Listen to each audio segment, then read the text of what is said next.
about today is one of the angles around money, which I think is the least spoken about. So, a lot of focus is generally on what kind of investment products we should buy and how do we plan for certain goals, etc. So, today I'm going to take a little deviation from it and talk about money and relationships.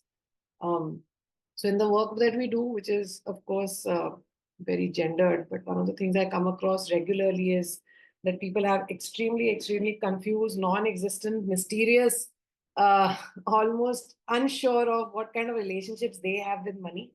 And I wanted to take this time to reflect a little bit on the different ways that we interact with our relationships and where money is involved. And what are the ways in which we can probably look back and make these conversations or these relationships slightly stronger and better? Um, Quick check with the room. Do you think money has any impact in relationships? And by this, by when you see the word relationship, it doesn't just mean a relationship which is a romantic relationship. Every kind of relationship comes in here. So yes or no in the chat box. I love doing this with online. This is my space. Yes. Okay. Saloni, yes. They say yes, yes.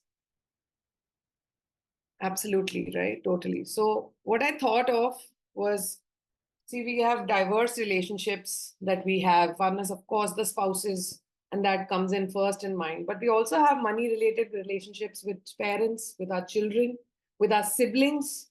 You know, so many family feuds that you come across with business families, etc., all around us. And as business owners, of course, we have money relationships with our business partners as well. So the way that one can think about money when it comes to relationships, I wanted to bring to light the 4 FIs of money in relationship. Whenever you're talking about money, it's not just about the knowledge, right? So one of the first FI that we all focus so much on, which is financial intelligence. This is also about how we are leaning on each other when we're talking about the 4 FIs. The financial intelligence part of it is the easiest one. What do I know versus what do you know? So, for example, when you're having conversations with someone, be it your brother, sister, your parents, there's always this tendency, hey, I come from a certain background of knowledge and you come from another background of knowledge, and we don't even know how to exchange that knowledge with each other. We're just coming from, our own assumptions and our own mindset. So that's the first part, which we'll, of course, and I think that's the easiest one, which most of us obviously feel कि knowledge कम है, इसकी knowledge ज़्यादा है, etc. There are two very interesting concepts which I came across when I was doing more work around this, because when we work with gender, I think these are one of the things which really come out more prominently. The second one is called financial integrity. Financial integrity in relationships. It means what is it that I am sharing with you and how honest I am in talking about it. Now, there is data to suggest that only, and slightly dated, not much surveys or data is published around this. So, what I could get around India is that 3 out of 10 partners do not trust their spouses when it comes to money matters in India. Just slightly dated. I think that number could be higher, because there would be instances where people are not even sharing small things like, I'll tell you what integrity could look like. It would be when I've done an expense which I don't want to come back and share with my partner, because I know this is probably going to be an area of conflict. When I've made an investment which I think she or he will not understand, and I don't feel the need to share with them.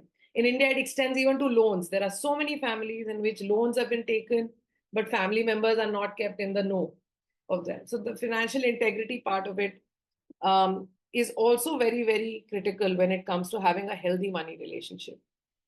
The third word, which again, I discovered this some time back, is called financial intimacy. Now, intimacy we all understand in the sexual and physical way, but in relationships, one of the first stress points is the conflicts that you face when it comes to money conversation, and this largely stems from a lack of sharing dreams, fears, vulnerability when it comes to money.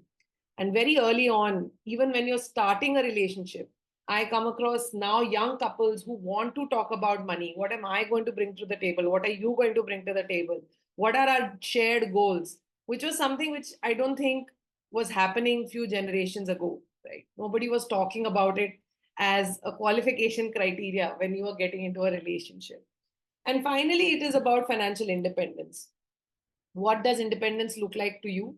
What does independence look like to me? And I'll add another one, financial interdependence as well, right? How do I manage my money and how does it impact the overall ecosystem that we're building? So I wanted to just put a sneak peek into all the little things that we can do when it comes to four of these matters. Intelligence is I think the first one that most of us would come across. Just another money conversation in a family could look something like this. This could be between siblings, it could be between spouses, it could be between a parent and a child. That why do you keep buying this gold jewelry? I don't think it makes sense. And you should go and make these investments in another format, right? This could look very different in every household. For example, another big conflict that we keep coming across are parents who insist that you have to invest in real estate, you must buy a house. And there are young people who come back and say, I don't think that's the right investment for me to make. But what do I tell my father? He just keeps insisting that, ek ghar to hona hi chahiye, ghar to hona hi chahiye. These are very, I would say, these are very real conversations. And how can one deal with that? What's happening here, the first gap is there is something I know and there is something you know, and there is a gap and there's a mismatch in the way we think about certain things. What can we do to address it? That's the important part if you want to really build a healthy relationship. One is to just let it be and let that, continue. But I thought let's talk about certain game changers and feel free to put in a suggestion as well, or at the end, share about your experience. Few of the game changers is very critically the way that we work and when we talk about both genders is empathy.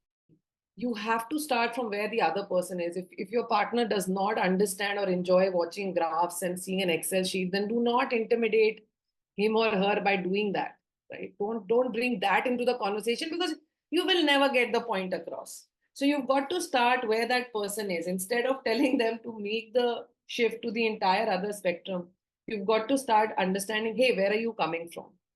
Take baby steps in learning and doing things together. So if you have a point of view and the other party has a different point of view, is that something that you can work on in terms of building knowledge together? Maybe you have a certain view about loans and your partner or your siblings have another view. Can you bring in that conversation into a live active learning engagement for each other? Another one, which is very common, is spending behaviors, right? Almost 40 to 50% partners fight over spending behaviors of each other. Why are you spending on something which I don't think is very necessary? Why can't we focus on savings for the future? Or vice versa. Why did you spend on this? And then the banter continues, right? So what is happening here? I think a large part of this stems from intimacy, not understanding what I want from my money, what are my dreams and my goals when it comes to money. Most people don't openly share simple things like their fears, their background, what kind of a family did I come from? And what has that led me to think about money? What's my money history? What's my money story? Something which I do talk about regularly is monthly money dates. So, especially with spouses, partners, if this is an area which you don't really talk about, taking out half an hour once a month to have these conversations where you're just talking about not just reviewing your investments and reviewing your portfolio, but also talking about what are our common goals and dreams going henceforth. What would our patterns look like? What are our fears? If you did something, what did that trigger in me? I also feel these are very critical conversations as parent and child because of generational gaps. Sometimes there is no direct conversation about this and there is no empathy around it. Where am I coming from where it comes to from a place of fear versus where are you coming from? And finally, the third one, which is financial integrity. I did not know about something. And this happens to a lot of people, a lot of women, especially who come back and, maybe they've lost their partner and they come back shocked, surprised with some assets or some liabilities which they had no clue which existed in their family. And it's not just now about managing it, but it's also about this feeling that I was not told. There's a lack of trust. There's a lack of transparency, which leaves them, very upset. also called financial trauma when it's in exaggerated formats, right? So financial integrity, huge issue in relationships, and this I think also plays a huge issue in business relationships, where this lack of transparency continues to play a big role when you're dealing with business partners, when you're dealing with suppliers, when you're dealing with clients. What are these things that you can do to make a game changer here? Big decisions have to be, even if the other party is not bringing in their input, it has to be something which has to come onto the dinner table and been spoken about. It has to be discussed in advance. And more importantly, disclosure of key information, which we have several financial checklists which we share, where you put down all the information right from your banks to your investments to whatever it is that you have, loans, etc., and you have some trusted members in your family who are aware of this. So just wanted to share these four FIs of money and relationships today, and would be happy to get your inputs or any doubts, anything. This is what I wanted to share.